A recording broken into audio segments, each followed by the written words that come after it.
Hello, I'm Judy Russell, and I'm going to read Chapter 14 from The Story Girl from the 2011 edition with the lovely illustration by Ellie McKay on the cover. Chapter 14, Forbidden Fruit. We were all, with the exception of Uncle Roger, more or less grumpy in the household of King next day. Perhaps our nerves had been upset by the excitement attendant on Jimmy Patterson's disappearance. But it is more likely that our crankiness was the result of the supper we had eaten the previous night. Even children cannot devour mince pie and cold fried pork ham and fruitcake before going to bed with entire impunity. Aunt Janet had forgotten to warn Uncle Roger to keep an eye on our bedtime snacks, and we ate what seemed good unto us. Some of us had frightful dreams, and all of us carried chips on our shoulders at breakfast. Felicity and Dan began a bickering which they kept up the entire day. Felicity had a natural aptitude for what we called bossing, and in her mother's absence she deemed that she had a right to rule supreme. She knew better than to make any attempt to assert authority over the Story Girl, and Felix and I were allowed some length of tether, but Cecily, Dan, and Peter were expected to submit dutifully to her decrees. In the main they did, but on this particular morning, Dan was plainly inclined to rebel. He had had time to grow sore over the things that Felicity had said to him when Jimmy Patterson was thought lost, and he began the day with a flatly expressed determination that he was not going to let Felicity rule the roost. It was not a pleasant day, and to make matters worse, it rained until late in the afternoon. The Story Girl had not recovered from the mortifications of the previous day. She would not talk, and she would not tell a single story. She sat on Rachel Ward's chest and ate her breakfast with the air of a martyr. After breakfast, she washed the dishes and did the bedroom work in grim silence. Then, with a book under one arm and Pat under the other, she betook herself to the window seat in the upstairs hall, and would not be lured from that retreat, charmed we never so wisely. She stroked the purring Patty and read steadily on, with maddening indifference to all our pleadings. Even Cecily, the meek and mild, was snappish and complained of headache. Peter had gone home to see his mother, and Uncle Roger had gone to Markdale on business. Sarah Ray came up, but was so snubbed by Felicity that she went home crying. Felicity got the dinner by herself, disdaining to ask or command assistance. She banged things about and rattled the stove covers until even Cecily protested from her sofa. Dan sat on the floor and whittled, his sole aim and object being to make a mess and annoy Felicity, in which noble ambition he succeeded perfectly. "I wish Aunt Janet and Uncle Alex were home," said Felix. "It's not half as much fun having the grown-ups away as I thought it would be." "I wish I was back in Toronto," I said sulkily. The mince pie was to blame for that wish. "I wish you were, I'm sure," said Felicity, riddling the fire noisily. "Anyone who lives with you, Felicity King, will always be wishing he were somewhere else." "I wasn't talking to you, Dan King," retorted Felicity. "Speak when you're spoken to. Come when you're called." "Oh, oh, oh," wailed Cecily on the sofa. "I wish it would stop raining. I wish my head would stop aching. I wish Ma had never gone away. I wish you'd leave Felicity alone, Dan." "I wish girls had some sense," said Dan, which brought the orgy of wishing to an end for the time. A wishing fairy might have had the time of her life in the King kitchen that morning, particularly if she were a cynically inclined fairy. But even the effects of unholy snacks wear away at length. By tea time, things had brightened up. The rain had ceased, and the old, low-raftered room was full of sunshine, which danced on the shining dishes of the dresser, made mosaics on the floor, and flickered over the table, whereon a delicious meal was spread. Felicity had put on her blue muslin and looked so beautiful in it that her good humor was quite restored. Cecily's headache was better, and the Story Girl, refreshed by an afternoon siesta, came down with smiles and sparkling eyes. Dan alone continued to nurse his grievances and would not even laugh when the Story Girl told us a tale brought to mind by some of the Reverend Mr. Scott's plums, which were on the table. The Reverend Mr. Scott was the man who thought the pulpit door must be made for spirits, you know, she said.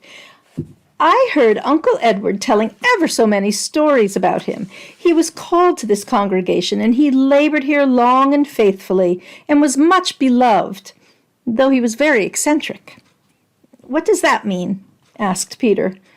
Hush, it just means queer, said Cecily, nudging him with her elbow. A common man would be queer, but when it's a minister, it's eccentric. When he got very old, continued the Story Girl, the presbytery thought it was time he was retired. He didn't think so, but the presbytery had their way, because there were so many of them, to one of him. He was retired, and a young man was called to Carlisle. Mr. Scott went to live in town, but he came out to Carlisle very often and visited all the people regularly, just the same as when he was their minister. The young minister was a very good young man and tried to do his duty, but he was dreadfully afraid of meeting old Mr. Scott, because he had been told that the old minister was very angry at being set aside, and would likely give him a sound drubbing, if he ever met him. One day the young minister was visiting the Crawfords in Markdale when they suddenly heard old Mr. Scott's voice in the kitchen. The young minister turned pale as the dead, and implored Mrs. Crawford to hide him, but she couldn't get him out of the room, and all she could do was to hide him in the china closet. The young minister slipped into the china closet, and old Mr. Scott came into the room.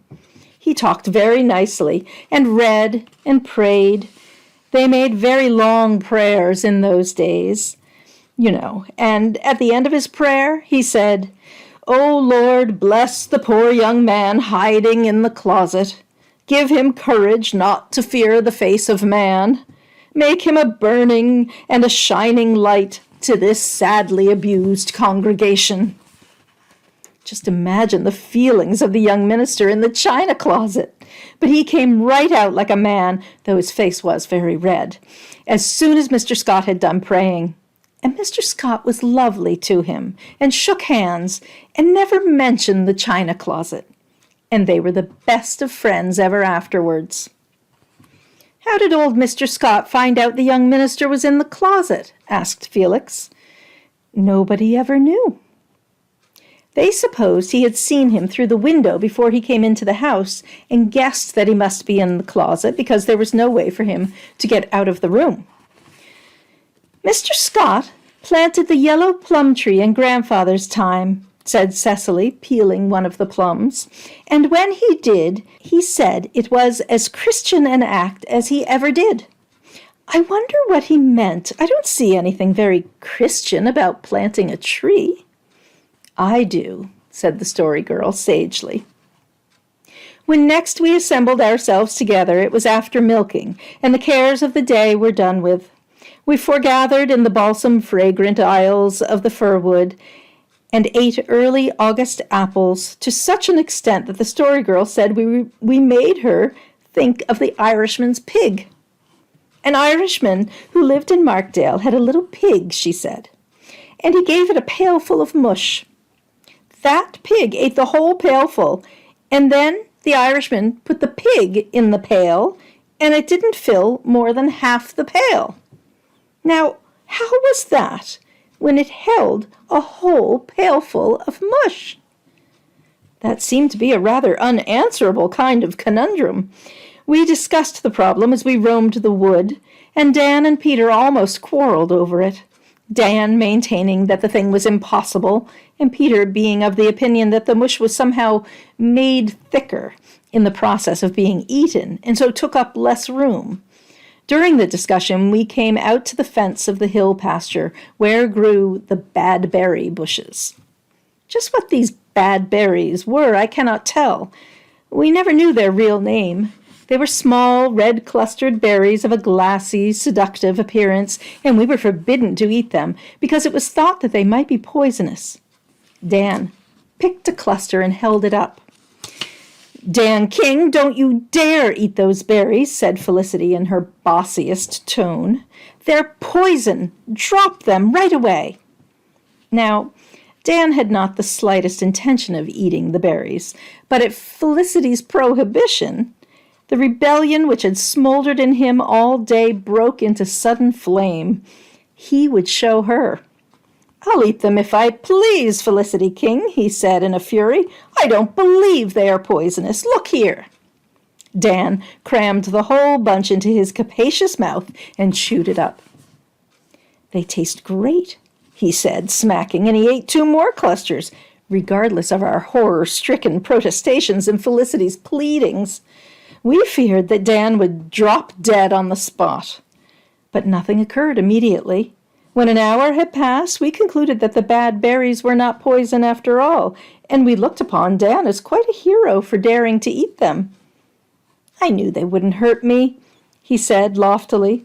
"Felicity's so fond of making a fuss over everything." Nevertheless, when it grew dark and we returned to the house, I noticed that Dan was rather pale and quiet.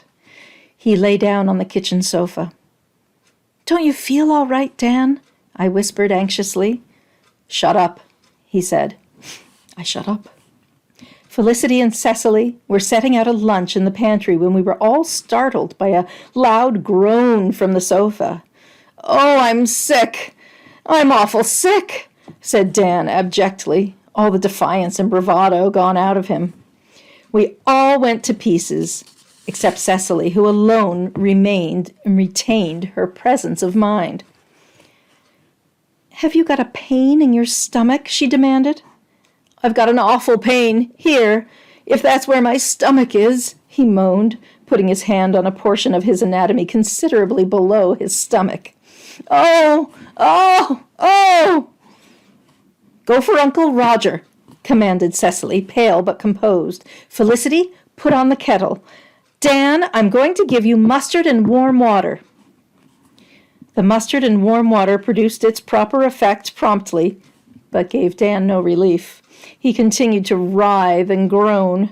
Uncle Roger, who had been summoned from his own place, went at once for the doctor, telling Peter to go down the hill for Mrs. Ray. Peter went, but returned accompanied by Sarah only. Mrs. Ray and Judy Pineau were both away. Sarah might better have stayed at home because she was of no use and could only add to the general confusion, wandering aimlessly about, crying and asking if Dan was going to die. Cecily took charge of things.